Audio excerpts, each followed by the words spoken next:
lot of times people don't even know how to scream for help. A scream for help can fall on deaf ears when the people around don't know what they're listening for. It's one way to describe the signs of mental illness. In West Michigan, more and more people are learning to listen, look, and help those who are struggling with mental illness. Take a look. We all have one of these in our office, our school, and most public places we go. It's handy when we get a paper cut or have a headache. But what happens when the hurt isn't as obvious?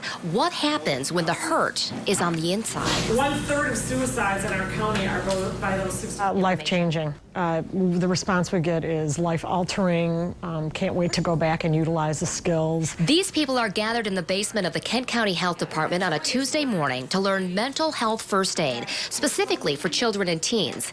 They're talking about eating disorders, depression, anxiety, bipolar, schizophrenia, and substance abuse. Why? Because half of all lifetime cases of mental illness begin by age 14, 3/4 by age 24. Christy Buck is the executive director of the Mental Health Foundation and the creator of the popular anti-bullying Be Nice campaign. Tearing down the stigma, breaking down the barriers, making sure that we get kids treatment before they get too ill. From coaches and teachers to youth group leaders, these people are learning to recognize the signs and the symptoms and how to react when someone is struggling with a mental illness.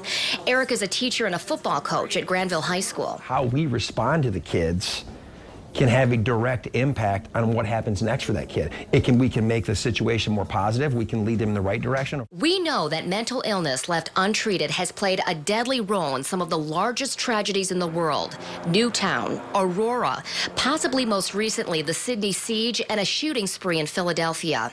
And here in West Michigan, too many teen suicides. We need, just like we have a first aid plan, if there's a student athlete that's injured on the field, we need to have a plan in place for kids and not just wing conversations. So I think that's kind of what I'm getting at, is we really need to have a plan to help kids. The Mental Health Foundation is really hoping these courses will become as common as first aid and CPR courses.